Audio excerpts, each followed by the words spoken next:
Hey guys, this is Dread. I am back with another video. Yotei Legends is getting closer and closer with 2026 on the horizon.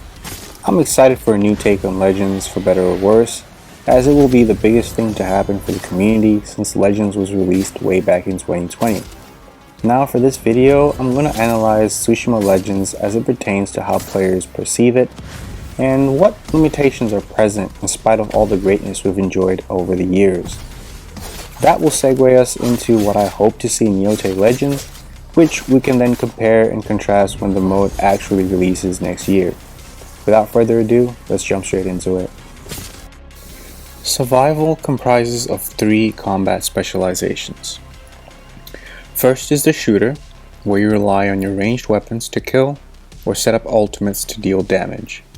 All of the meta playstyles fall in this category, and the 5 points illustrated in this picture below are characteristic of that type of combat.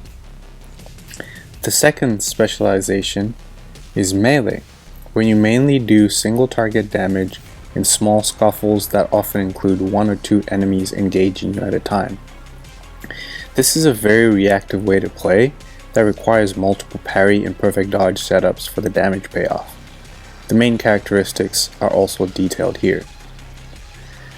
Survival also has a stealth specialization, which requires utilizing smoke and vanish on assassin to line up assassinations. Similar to melee, you deal single target damage, but you have the most animations because of assassinations and crit strikes, which expose the player to more risk.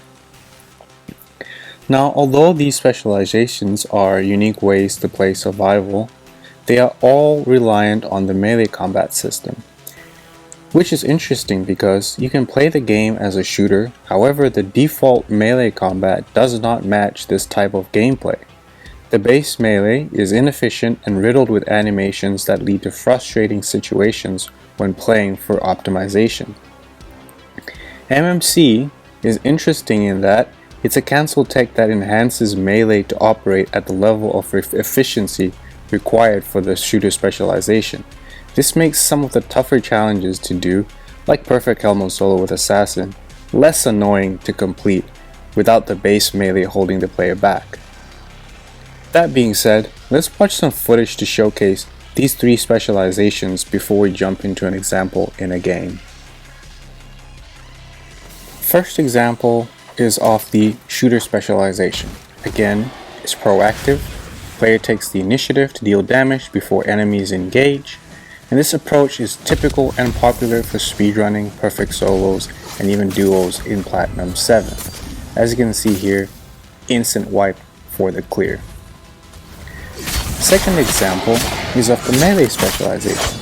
Now this is almost 4 times slower than the example that we showed for the shooter, and this requires the player to be reactive to enemy attacks in order to deal damage. This way to play has a lot of animations and is not very popular to play. Not a very popular way to play, especially in Platinum 7, because again, these animations lead you to expose damage and also be vulnerable to other modifiers like the Huachas, orbs, and things of that nature. The third example is of the stealth specialization. It's about as slow as melee. However, it's restricted in that the player must be in stealth in order to assassinate, which requires smoke or vanish to utilize. Without these available, this playstyle just doesn't work.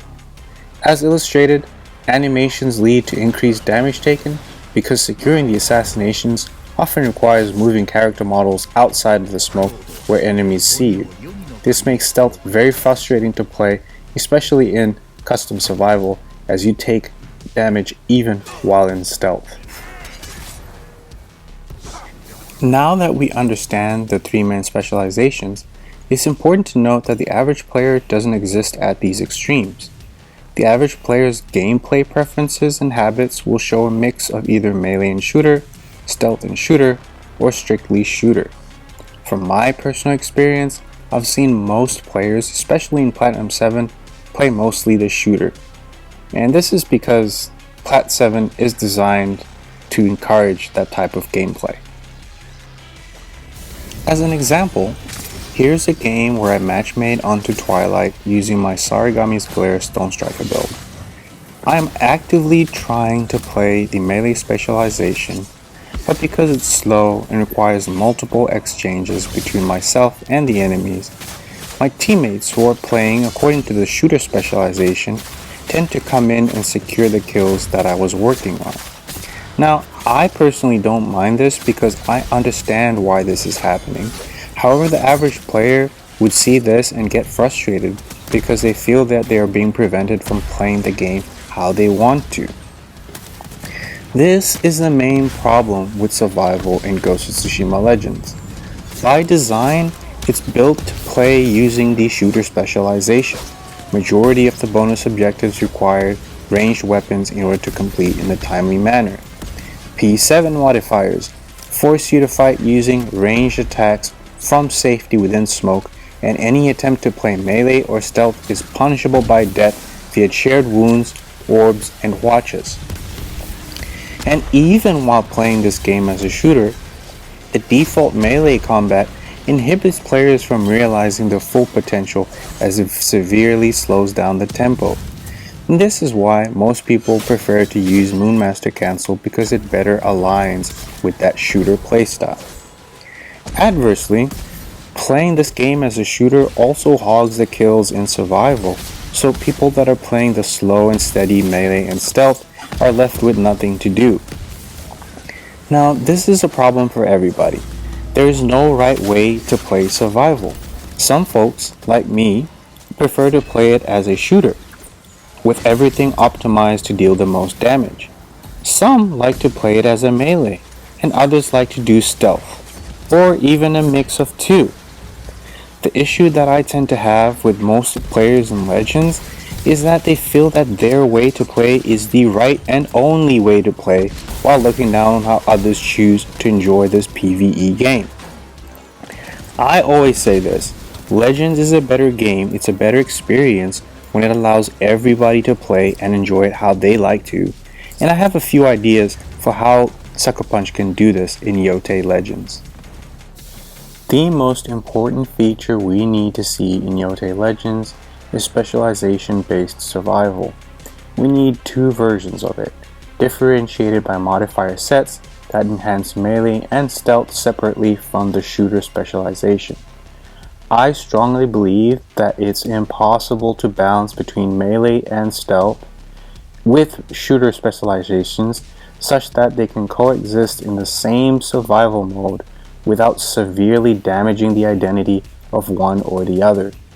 These are completely different ways to play that thrive and are enjoyed more when they are in their own spaces. Massive buffs to melee to match ranged combat might make it less satisfying to play, as it could lose out on some of the risk and charm that make it so good. Same thing with ranged combat. Nerfing it so that melee shines better would just annoy players that loved Tsushima Legends as a shooter, be it for solos, duos, or speedrunning. Using modifiers for melee and stealth can allow players to go into lobbies with reduced range damage, access to ammo, and suitable objectives. This would deter players from relying on ranged weapons and instead sharpen their melee and stealth skills in combat. Now, if a player doesn't like this type of gameplay, they can queue into classic survival, which has all the freedoms of Tsushima Legends combat. I would, however, like to see the shooter survival enhance melee combat, such that it matches a level of Moonmaster Cancel, increasing and making the flow between melee and ranged better. I would also like to see enemies adjusted so that they deal more damage in this mode, they attack more frequently, and use their large numbers to put even more pressure on the player. One thing I've noticed in Tsushima Legends is that the player damage output, when optimized, doesn't match the enemy threat levels. The enemies need to be more menacing, they need to be more dangerous to match the high damage output from the players, and they need to be more punishing when players make mistakes. And I think this would balance out the improved melee that would be exclusive to this mode. The other advantage of having separate modes for melee and stealth and shooter survival is that Sucker Punch can then do specialized balance passes that don't necessarily impact unaffected playstyles. For example, they could tweak ranged weapons for melee and stealth survival through adjusting modifier values without nerfing ranged combat for everyone else. This was also one of the biggest issues in Tsushima Legends, as the design led to blanket nerfs to things such as Black Powder Bomb Resolve and Magma Bomb that weren't an issue before until optimized players took a hold of them, like the Samurai for example.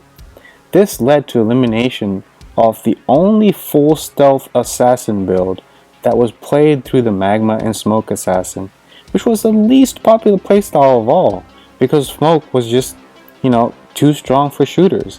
And that just led us to getting back to square one, where we don't have a proper stealth build. So, I think there's some adjustments that could be made there, and there's opportunities there as well.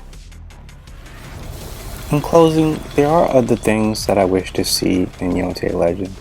First, we need an improved user interface for custom survival.